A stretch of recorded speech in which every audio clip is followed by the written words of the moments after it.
주시는 우리 하나님 말씀은 구약성경 다니엘서 6장 1절에서부터 10절까지 말씀을 보겠습니다. 구약성경 다니엘서 6장 1절에서부터 10절까지 있는 말씀을 보겠습니다.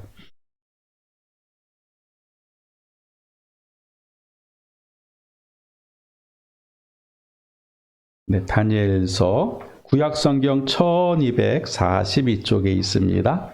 1242쪽 6장 1절부터 보겠습니다. 다리오가 자기의 시몬대로 방백 120명을 세워 전국을 통치하게 하고 또 그들 위에 총리 셋을 두었으니 다니엘이 그 중에 하나이라. 이는 방백들로 총리에게 자기의 직무를 보고하게 하여 왕에게 손해가 없게 하려 함이었더라. 다니엘은 마음이 민첩하여 총리들과 방백들 위에 뛰어나므로 왕이 그를 세워 전국을 다스리게 하고자 한지라. 이에 총리들과 방백들이 국사에 대하여 다니엘을 고소할 틈을 얻고자 하였으나 능히 아무 틈 아무 허물을 얻지 못하였으니 이는 그가 충성되어 아무 그릇함도 없고 아무 허물도 없었음이었더라.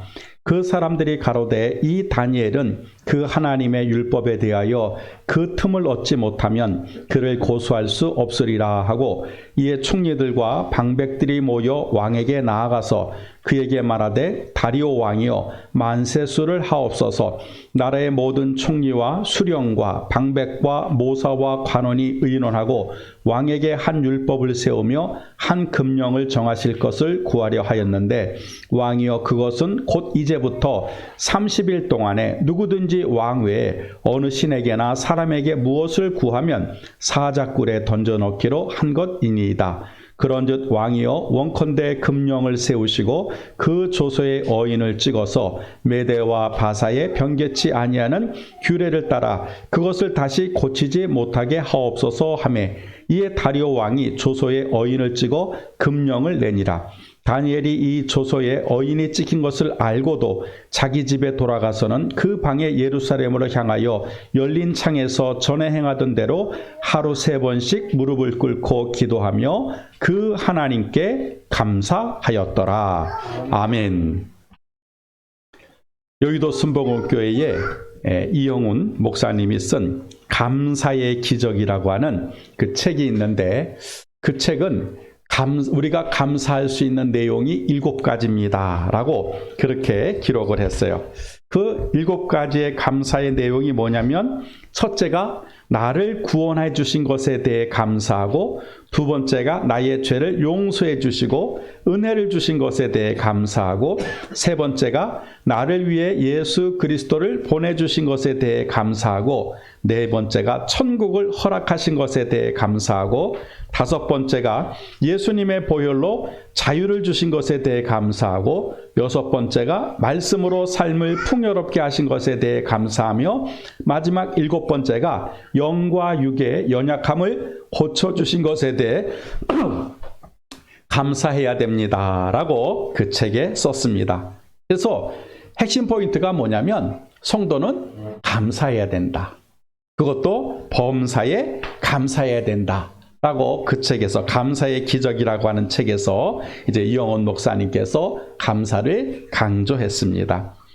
여러분, 우리가 이제 3주에 걸쳐서 우리가 능력에 대해서 살펴보고 있어요. 하나님 말씀이 능력이고 우리가 하는 기도가 능력이 있고, 이제 마지막으로 우리가 감사할 때 능력이 나타난다. 이것이 이제 하나님께서 5월을 살아가는 우리 한마음께 해주시는 그와 같은 말씀이에요. 원래는 5월달이 가정의 달, 사랑의 달이라고 해서 어린이 주일, 어버이 주일, 오늘은 스승의 날이라고 해서 스승의 주일로 지나가게 됩니다. 그래서 교회마다 이제 어린이에 대해서, 또 이렇게 부모를 공경하라고 하는 것에 대해서, 스승에 대해서 설교를 하는데, 하나님은 유독 우리에게는 그와 같은 말씀보다는 능력 있는 삶. 도대체 뭐가 능력이냐? 능력 있는 게 뭐냐? 이게 하나님 말씀을 가지는 게, 성령의 검이 능력이다. 그리고 우리가 기도할 때 능력이 나타난다. 그리고 마지막 세 번째는 우리가 감사할 때 그것이 곧 능력이다라고 하나님께서는 우리에게 말씀하고 있습니다. 왜 감사가 능력인가? 여러분, 우리가 평상시에 사용하는 언어를 보게 되면 우리의 언어가 거의 부정적이에요. 매사에 원망하고 불평하고, 그리고 부정적인 언어, 부정적인 단어를 많이 쓴다는 것이죠. 그런데 그렇게 부정적인 단어, 원망하고 불평하는 그런 말을 사용하게 되면 능력이 나타나지 않는다는 거예요.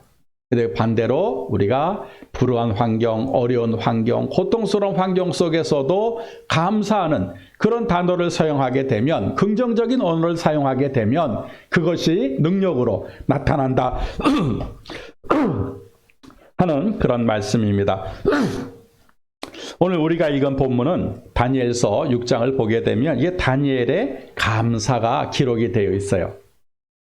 여러분, 다니엘은 평범한 사람이 아닙니다. 어렸을 때 약 10대 후반에 이제 전쟁에서 바벨론에게 포로로 잡혀가요. 부모는 다 죽고 형제들은 다 죽고 한 동네에 살던 사드락, 메삭, 아벳느고라고 하는 3명의 친구와 함께 바벨론으로 포로로 잡혀갑니다. 그런데 워낙 뛰어나요. 왜냐하면 하나님의 사람이기 때문에. 또 하나님의 지혜와 하나님의 총명을 주셔가지고 이들이 이 바벨론 왕의 3명의 친구는 박사가 되고 이 다니엘은 총리가 됩니다. 오늘 성경을 읽어보게 되니까 바벨론의 전국에 3명의 총리를 두는데 그 중에 첫 번째라 그랬어요. 그만큼 이 다니엘은 아주 높은 지위에 올라간 사람이에요. 근데 다니엘이 이렇게 포로로 잡혀가서 바벨론 나라에 이렇게 높은 지위에 올라갔는데 이게 순탄하게 올라갔느냐? 성경을 읽어보면 그렇지 않아요. 많은 위험과 또 죽음의 그런 위기를 넘어서 마침내 다니엘은 이제 총리에까지 올라가게 됩니다. 다니엘의 신앙은 오뚜기 신앙이에요. 쓰러지면 일어나고 쓰러지면 일어나고. 오늘도 성경을 보게 되면 이 다니엘이 아주 곤란한 그런 처지에 이렇게 빠지게 됩니다. 바벨론으로 잡혀온 포로 주제에 이 바벨론 사람들보다 더 높은 위치에 올라가는 거예요. 그리고 왕이 신뢰를 하는 거예요. 그러니 바벨론에 있었던 사람들이 여러분 억울하지 않겠어요? 자기 나라 백성들을 국무총리나 또 국무장관으로 세우는 것이 아니라, 만약에 우리나라 지금 정부에서 국무총리를 말이죠, 일본 출신을 세운다든지 중국 출신을 세운다든지 다른 나라 사람들을 세운다 그러면은 우리나라 사람들이 과연 가만히 있겠냐 이 말이에요. 똑같은 거예요. 이 다니엘이 외국에서 온 사람을 갖다 높은 위치에 세우다 보게 되니까 자국에 있는 바벨론 사람들, 그 신하들이 이렇게 화가 난 거예요. 질투를 하는 거예요. 시기를 하는 거예요. 그래서 어떻게 다니엘을 갖다가 이렇게 없애버릴까 계획을 세우다가, 다니엘을 가만히 보니까 기도하는 사람이에요. 그것도 매일 3번씩 기도를 해요. 아, 이거구나. 그러면 이 지금 바벨론의 다리오 왕에게 기도하지 않고 또 사람에게 무엇을 구하기만 하면 30일 동안에, 그러면 그 사람은 잡아가지고 사자굴에 집어넣어서 죽여버리자. 그리고 자기들끼리 이제 문서를 꾸밉니다. 그리고는 왕에게 갖다 줘요. 왕이요, 당신이 우리나라 최고 권력자 아닙니까? 무슨 일 있으면 당신한테 와서 구해야지, 신에게 구하는 건, 당신이 신인데 왜 다른 신에게 구합니까? 그래서 다른 신에게 구하는 사람은 무조건 죽입시다. 그랬더니 왕이 볼 때는 좋잖아요. 도장을 찍었다 이 말이에요. 도장을. 그래 이제 꼼짝없이 다니엘은 이제 이들의 계략에 빠져가지고 사자굴에 이렇게 사자굴에 던지게 되는 그런 위기에 처하게 된 것입니다. 근데 다니엘이 이 사실을 알아요. 자기가 모함을 받고 다른 사람들이 자기를 시기한다는 걸 알아요. 그런데도 불구하고 다니엘은 자기의 신념을 굽히지 않습니다. 그 증거가 있는데 오늘 본문 10절에 뭐라 그랬습니까? 다니엘이 이 조서에 어인이 찍힌 것을 알고도 자기 집에 돌아가서는 그 방에 예루살렘으로 향하여 열린 창에서 전에 행하던 대로 하루 3번씩 무릎을 꿇고 기도하며 그 다음에 그 하나님께 감사하였더라. 하나님, 너 억울해요. 나 또 누명 쓰게 생겼어요. 저 바벨론의 방백들이 나를 지금 죽이려고 해요. 하나님, 저놈들을 싹 다 갈아엎어 주세요. 다니엘이 그렇게 기도하지 않았다는 거예요. 하나님 감사합니다. 딱 그 기도 하나밖에 안 해요. 내가 지금 위기에 처해 있고 죽을 그런 상황 속에 있음에도 불구하고 다니엘은 하나님께 감사했다는 거예요. 여러분, 이것이 다니엘의 기도였고 다니엘의 감사였습니다. 이렇게 다니엘이 감사하며 기도하니까 기적이 일어나요. 역사가 일어나게 됩니다. 이 성경에는 구체적으로 기록이 되어 있지 않지만 그 사자들은 몇 날 며칠을 굶긴 사자라고 합니다. 여러분, 짐승은 굶기면은요 돌변합니다. 여러분이 키우던 개도요, 여러분 한 3일간 사료를 주지 말아 보십시오. 주인을 따르지 않아요. 도리어 주인을 뭅니다. 그게 짐승이에요. 짐승도 먹이를 줄 때 따르지요. 먹이를 안 주면은요 야수로 변하게 됩니다. 그러니 무서운 맹수 사자를 말이죠. 여러분 몇 날 며칠을 갖다가 굶겼으니 그 속에 사람이 들어오면 그거는 뭐 잡혀먹는 거는 뻔한 거예요. 살아서 나온다? 이걸 상상을 하지 못하는 거예요.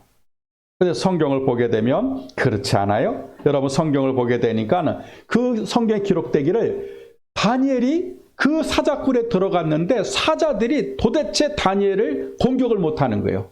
왜 그런가 가만히 봤더니 하나님이 천사를 보내셔가지고 이 천사가 사자의 그 입을 꽉 붙잡고 있는 거예요. 그러니까 배는 고파가지고 다니엘을 잡아먹고 싶은데 침만 흘리는 거예요. 네. 하나님이 천사를 통해서 사자의 입을 봉하셨다. 이렇게 성경은 기록을 하고 있습니다. 근데 이 바벨론의 다리오라고 하는 왕은 이 다니엘을 신뢰했어요. 똑똑한 사람이라는 걸 알았기 때문에 그래 외국인이지만 그를 총리로 세운 것입니다. 근데 다니엘이 이제 잡혀가지고 사자굴에 들어갔다는 이야기를 듣고 성경을 읽어보니까 다리오 왕이 밤에 잠을 못 자요. 밤새 걱정하는 거예요. 그리고 새벽에 일찍이 일어나서 그 다니엘이 들어가 있는 사자굴 속에 찾아옵니다. 그리고는 이렇게 다니엘아 네가 무사하냐? 너 살아있느냐? 그랬더니 다니엘이 왕은 만세수를 하옵소서, 하나님이 나를 보호하셨습니다. 어떻게 된 일이냐? 나는 하나님 앞에 기도한 것뿐인데 저들이 나를 누명씌우기 위해서 조소를 꾸며서 이렇게 나를 억울한 일로 만들었습니다. 그래, 너 누명 썼구나. 그럼 너 이제 나오너라. 해서 이제 군사들을 불러서 다니엘은 건져내고 다니엘을 모함했던 사람들을 식구까지 다 불러다가 그 다니엘이 들어갔던 사자굴에 집어넣으라 그래요. 근데 다니엘이 들어갔을 때는 사자들이 덤벼들지 않았다가 그 다니엘을 누명을 썼던 사람들이 들어가니까 성경에 가니까 그들이 땅에도 떨어지기 전에 사자들이 뛰어 올라가지고 그 사람들을 덥석 물어서 뼈까지 부서뜨렸다. 이렇게 성경은 기록을 하고 있습니다. 그 장면이 24절에 기록이 되어 있어요. 왕이 심히 기뻐서 명하여 다니엘을 굴에서 올리라 하며 그들이 다니엘을 굴에서 올린즉 그 몸이 조금도 상하지 아니하였으니 이는 그가 자기 하나님을 의뢰함이었더라. 왕이 명을 내려 다니엘을 참수한 사람들을 끌어오게 하고 그들을 그 처자들과 함께 사자굴에 던져놓게 하였더니 그들이 굴 밑에 닿기 전에 사자가 곧 그들을 움켜서 그 뼈까지도 부서뜨렸더라 라고 성경은 기록을 하고 있어요. 여러분, 이렇게 기적이 일어난 것, 왜 다니엘은 똑같은 상황에 사자굴에 들어갔는데도 불구하고 무사하고 다른 사람들은 왜 사자굴에 들어가자마자 뼈까지 부서졌을까 한번 살펴보게 되면 다니엘을 보세요. 다니엘은 감사하는 사람이에요. 그런데 그 다니엘을 모함하는 사람들은 뭐예요? 원망하고 불평하는 사람들이에요. 아니 왜 다니엘을 세워? 왜 하필이면 외국인을 세워? 매사에 이 사람들은 똑같은 사건을 보고도요 원망하고 불평을 일삼던 사람들이에요. 그래서 그들이 사자굴에 들어가니까 뼈도 추리지 못하게 됐다는 거예요. 하지만 하나님께 감사했던 다니엘에게는 능력이 나타나는 거예요. 하나님께서 감사하는 그 다니엘을 지키셔서 그 사자굴에서 보호하셨다라고 하는 것입니다. 그래서 다니엘은 이와 같은 수많은 그런 위기 속에서도 늘 감사했다는 거예요. 여러분, 그래서 다니엘의 능력은 다른 데 있지 않습니다. 감사에 있었어요. 그렇다면 오늘을 사는 우리 성도들의 능력은 어디에 있느냐는 거예요. 우리도 감사할 때, 그것도 하나님 앞에 감사할 때 여러분 그 감사가 우리의 능력이 되는 줄 믿습니다. 똑같은 그런 위기에 처했지만 감사함으로 그 위기에서 벗어난 이스라엘의 왕이 있습니다. 여호사밧이라고 하는 유다의 왕이에요. 그 당시에는요, 이게 갈라졌어요. 북쪽은 이스라엘이라는 나라가 되었고 남쪽은 유다라는 나라가 되었어요. 여호사밧은 유다의 왕이에요. 근데 유다는 두 지파, 이스라엘은 10개의 지파가 그렇게 형성이 돼서 나라가 강건했었다면 이 유다는 예루살렘을 중심으로 해서 유다 지파와 베냐민 지파, 이 두 지파만 형성이 돼서 국력도 약하고 군사력도 약하고 아주 보잘것없는 그런 나라입니다. 근데 거기에 이제 여호사밧이 왕이 되었을 때 주변 나라가 야, 북이스라엘은 치는 것은 어렵지만 남유다는 이거 간단하게 침략해도 되겠구나. 그래서 모압과 암몬과 또 성경에 보게 되니까요. 여러분 그런 마온이라고 하는 연합군, 세 개의 나라의 연합군이 연합을 해서 유다를 침략을 하게 됩니다. 그리고 이제 전쟁에 그런 등불 앞에 유다가 서게 된 것이죠. 연합군이 쳐들어온다 하는 말을 들으니까 여호사밧과 백성들이 성경에 보니까 크게 놀라고 두려워하였더라 그래요. 이제 뭐 전쟁해봤자 전쟁에서 승리할 수가 없고 북쪽에 있는 이스라엘이 도와줄 일도 없는 거예요. 이제 망하는 일만 남았습니다. 근데 하나님의 신, 하나님의 성령을 받은 야하시야라고 하는 그 선지자가 그 왕과 백성 앞에 나타나요. 그리고 얘기합니다. 여러분 걱정하지 마십시오. 하나님이 우리를 도우실 것입니다. 그리고 이 전쟁은 우리가 하는 전쟁이 아니라 이 전쟁은 하나님께 속했습니다. 여러분 걱정하지 말고 내일 그 군사를 이끌고 그 다음에 찬양대를 이끌고 전쟁터에 나가십시오. 하나님을 찬양하십시오. 그럼 하나님께서 이 전쟁을 승리케 하실 것입니다. 그 얘기를 해요. 그러고 나니까 이 여호사밧과 백성들이 크게 이렇게 이제 위로를 받습니다. 여기서 백성들이 여호사밧과 백성들이 해야 할 일이 뭐냐면 감사하라는 거예요. 그 내용이 여러분 역대하 20장 21절에 기록이 되어 있어요. 백성으로 더불어 의논하고 노래하는 자를 택하여 거룩한 예복을 입히고 군대 앞에서 행하며 여호와를 찬송하여 이르기를 여호와께 감사하세 그 자비하심이 영원하도다라고 부르라는 거예요. 찬양하라는 거예요. 하나님 앞에 감사합니다. 전쟁에 나가는데 말이죠. 그것만 하라는 거예요. 그런데 여호사밧과 백성들이 순종을 해요. 이제 노래하는 자를 앞세워가지고 하나님을 찬양합니다. 하나님께 감사합니다. 이렇게 감사하고 찬양했을 때 능력이 나타나요. 그게 여러분 역대하 20장 22절에 기록이 되어 있는데 그 노래와 찬송이 시작될 때에 여호와께서 복병을 두어 유다를 치러 올라온 암몬 자손과 모압과 세일산 사람을 치게 하심으로 저희가 패하였으니 곧 암몬과 모압 자손이 일어나 세일산 거민을 쳐서 진멸하고 세일 거민을 멸한 후에는 저희가 피차 살육하였더라. 이렇게 읽으면 무슨 뜻인지 잘 몰라요. 이게 세 나라가 연합군이 됐잖아요. 근데 이스라엘 사람들은 지금 유다 사람들은 찬양을 했잖아요. 하나님 감사합니다. 하나님께 감사하세. 그 찬양이 울려 퍼지자마자 하나님께서 세 나라의 사람들 마음에 반역을 하게 만들어요. 그래서 먼저는 암몬과 모압이 세일 사람들을 칩니다. 그리고는요, 이 세일 사람들이 다 죽어 넘어가니까 암몬과 모압이 서로 싸워요. 서로 싸워가지고 다 나중에는 죽게 되었다는 거죠. 그러니까 여러분 이스라엘 백성은 활 하나 쏘지 않고 칼 한 번 잡아보지 않았어요. 자기들끼리 싸우다가 자기들끼리 망한 거예요. 근데 이걸 누가 하셨는가? 하나님이 하셨다는 거예요. 그러면 왜 하나님이 이 일을 하셨는가? 유다 왕과 그 다음에 그 유다의 백성들이 하나님 앞에 감사해야 하니까. 하나님께 감사하며 찬양하니까 그 능력이 나타나서 이 연합군을 싹 다 패했다 하는 것이 역대하 20장에 기록되어 있다라고 하는 것입니다. 그래서 여러분 한번 생각을 해보세요. 그런 전쟁의 등불 앞에서 위기 앞에서 대부분의 사람들이 불안하니까 하나님이 살아계시다면 이럴 수가 있어?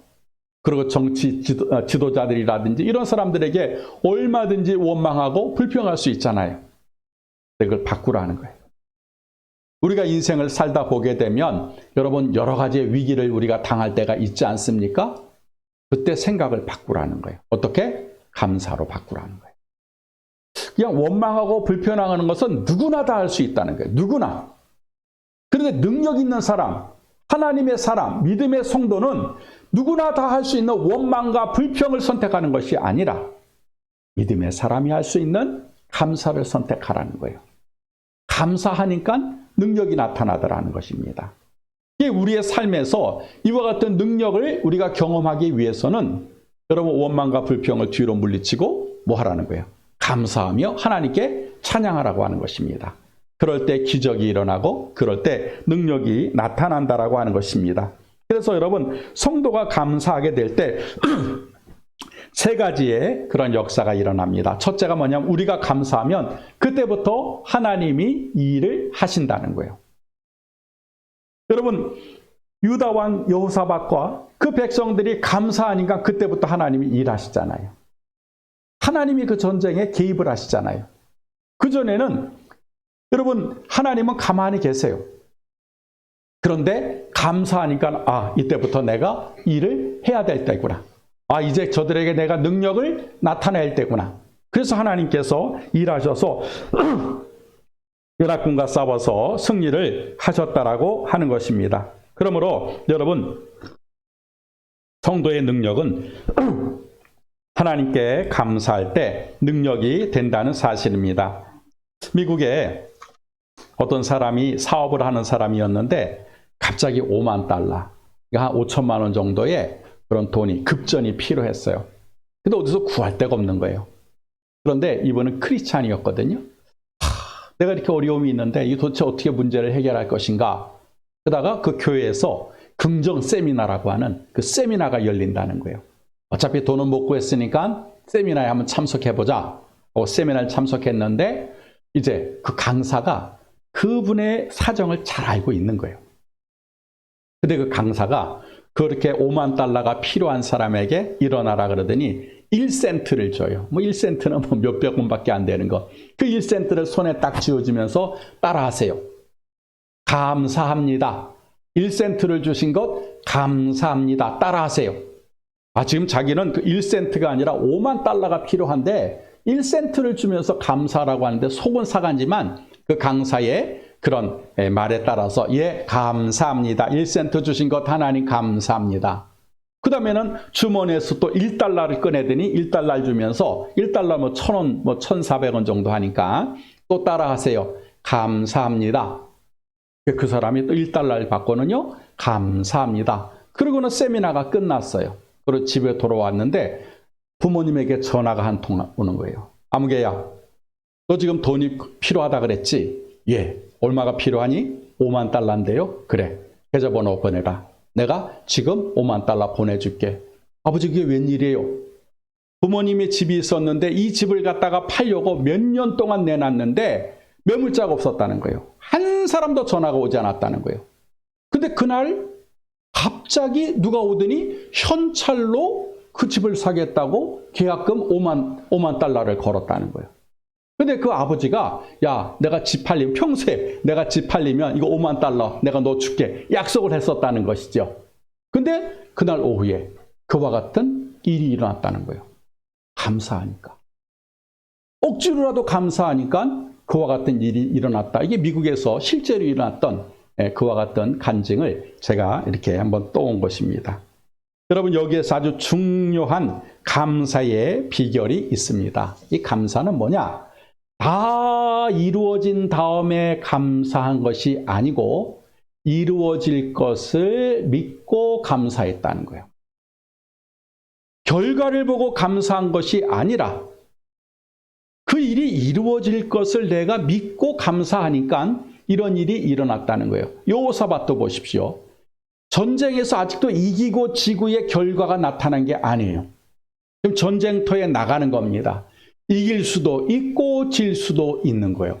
하나님께서는 싸워주시겠다라고 했지만 결과는 아직까지 나타나지 않았던 거예요. 근데 여호사밧과 백성들은 뭐예요? 주께 감사하세. 먼저 감사했다는 거예요. 미리 감사했다는 거예요. 그랬더니 그 감사한 결과가 승리로 돌아오게 되고 감사한 결과가 정말 이루어졌다는 것입니다.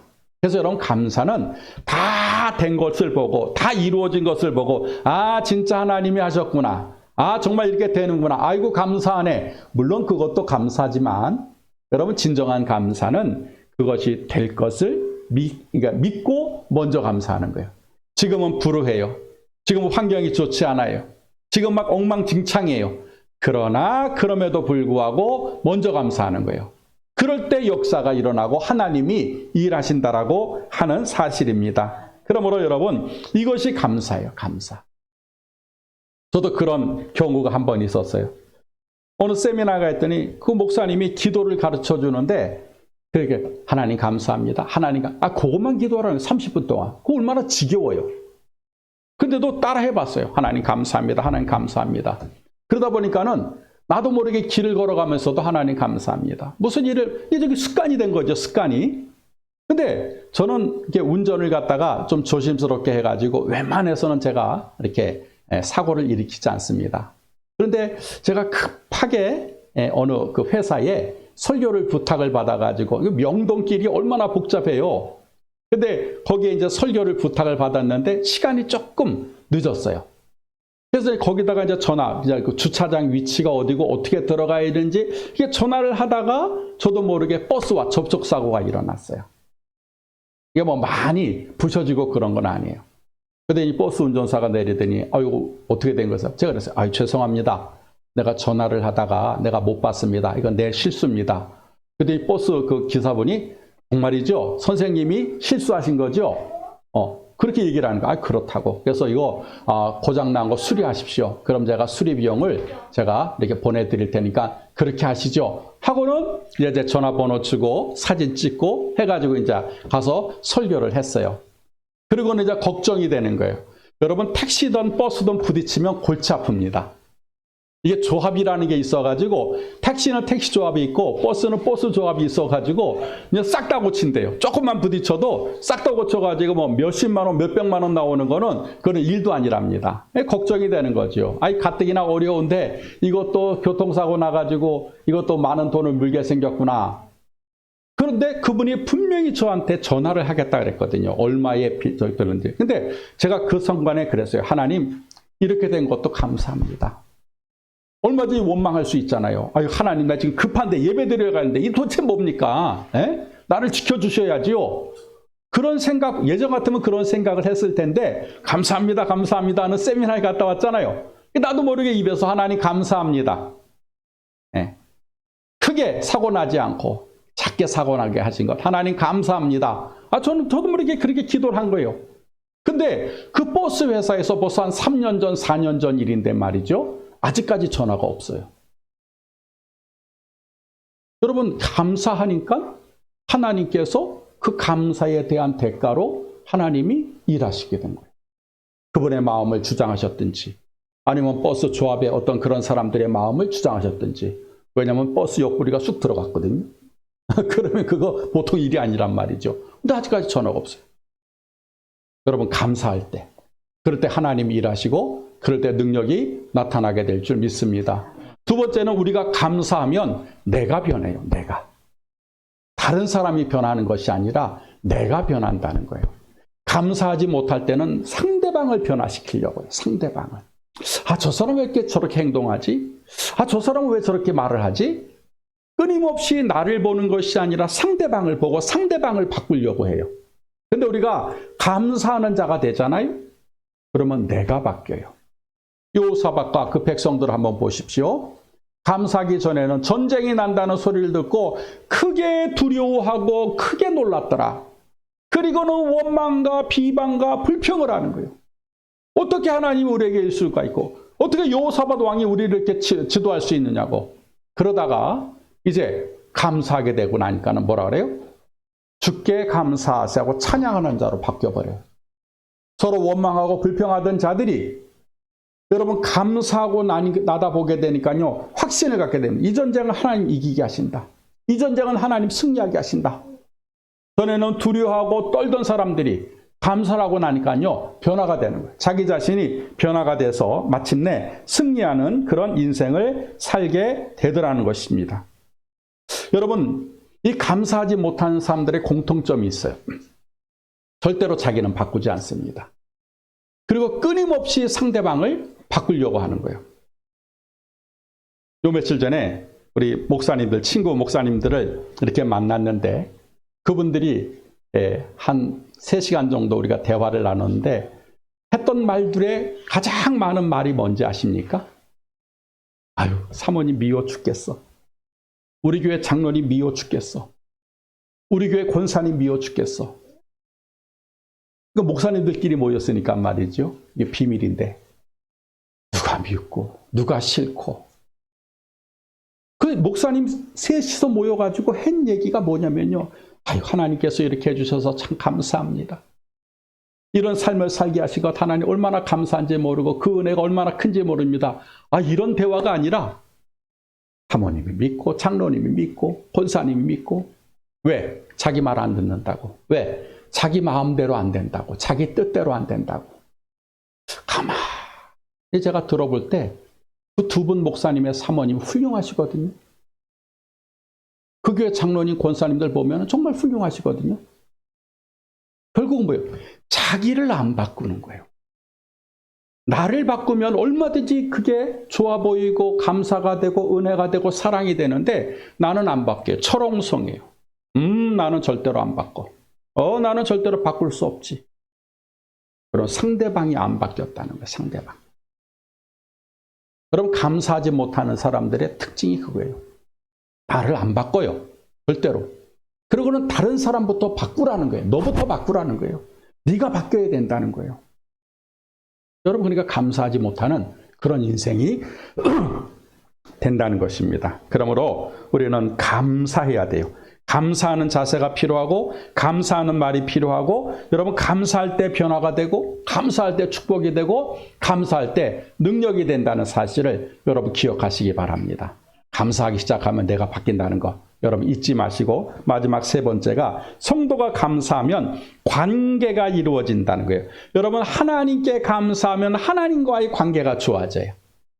사람에게 감사하면 여러분 대인 관계가 강화가 됩니다. 안 좋아졌던 사람도 감사하다라고 얘기하면 금방 다시 회복이 돼요. 좋아진다 이 말이죠.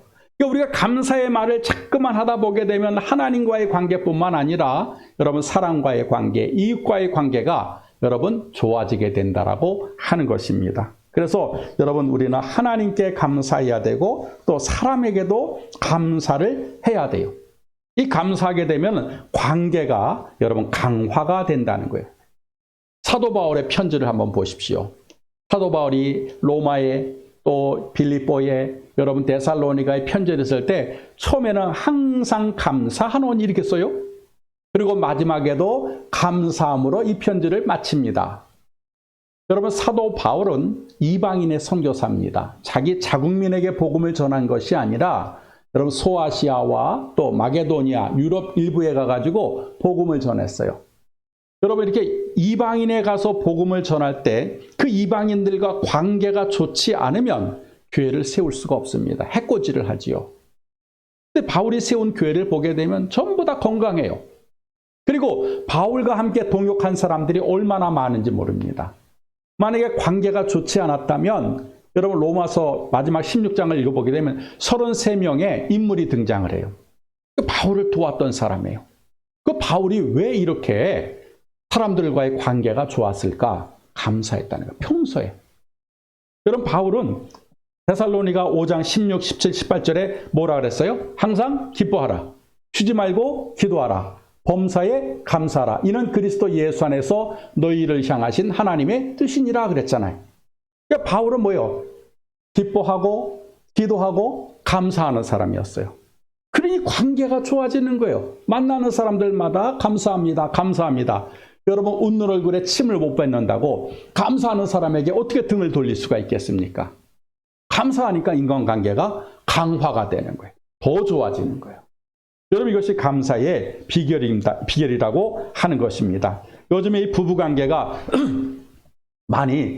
좀 많이 안 좋아졌어요. 그래서 우리나라에는 3쌍의 1쌍이 이혼을 하고 있다라고 합니다. 심각하지요. 근데 이렇게 이혼을 하는 그 원인을 제일 살펴보게 될 때 이유가 뭐냐면 성격 차이라 그래요. 성격. 남편과 아내가 성격이 맞지 않아서 못 살겠습니다. 이게 이제 이혼을 하려고 하는 그런 사람들의 그런 사유죠. 이유죠. 그러면 왜 성격 차이가 날까? 사소한 것. 가만히 제가 프로를 보니까는 칫솔, 치약을 하는데 남편은 중간에 꾹 짜고 아내는 끝에서부터 짠다는 거예요. 아내가 그랬다는 거예요. 아이고, 애끼려면 밑에부터 짜야지 왜 중간에 짜냐. 남편은 어차피 쓰는 건데 뭐 중간에 짜든 마지막에 짜든 그게 무슨 상관이. 이게 성격 차이라는 거예요. 그러나 저 사람 못 살겠다는 거예요. 여러분, 그게 이혼 사유가 되겠습니까? 근데 그런 것들이 하나 차곡차곡 쌓여가지고 나중에는 더 이상 못 참겠다 하고 폭발하게 될 때 도장 찍어 해가지고 이제 이혼을 하게 된다는 것이죠. 별거 아니라는 거예요. 그러면 이런 성격 차이를 극복할 수 있는 그런 비결이 있다는 거예요. 그게 뭐냐면 감사한다는 거예요. 감사해요. 장로님, 식사하실 때, 밥을 드실 때 우리 권사님한테 여보, 이렇게 밥 차려줘서 참 고마워, 감사해, 그렇게 하십니까? 할 때도 있고 안 할 때도 있고. 그렇죠. 근데 그거를 이제는 뭐예요? 항상 하라는 거예요. 매번 하라는 거예요.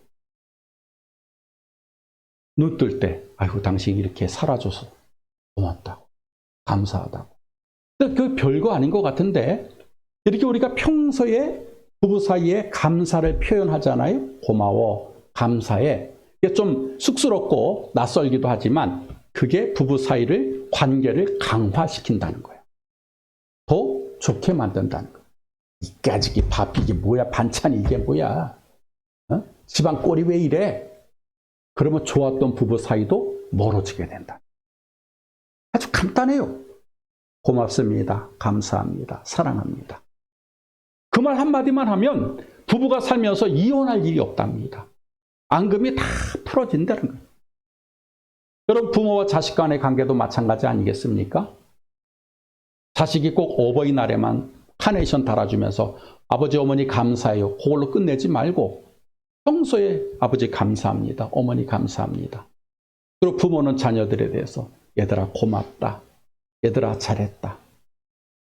좀 그런 사랑의 언어를 갖다가 우리가 좀 사용해 보자는 거예요. 감사의 언어를 좀 우리가 활용해 보자는 거예요. 꼭 어린이날, 어버이날 그때만 하지 말고.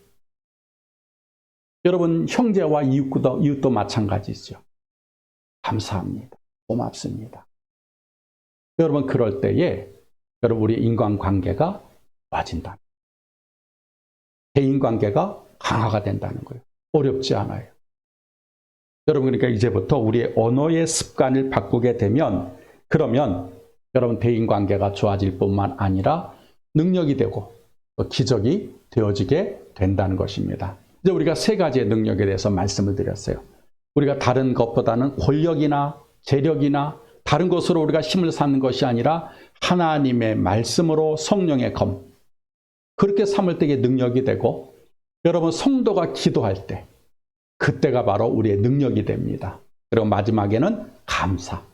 여러분, 우리가 범사에 모든 일에, 어떤 일에도 감사할 때 여러분, 것이 능력이 된다는 사실을 여러분 깨달으시고 이제부터 이 능력을 사용할 수 있는, 이 능력이 나타나는 그런 삶이 되었으면 저는 좋겠습니다. 그래서 우리가 이 가정의 달, 사랑의 달, 사랑합시다, 그냥 그러지 말고 우리가 하나님의 말씀과 기도와 감사로 능력을 삼아서 여러분, 이 세상에서 승리하는 그런 우리 한마음교회 성도님들이 다 되시기를 주의 이름으로 축원합니다. 기도하겠습니다. 하나님, 우리가 3주간에 걸쳐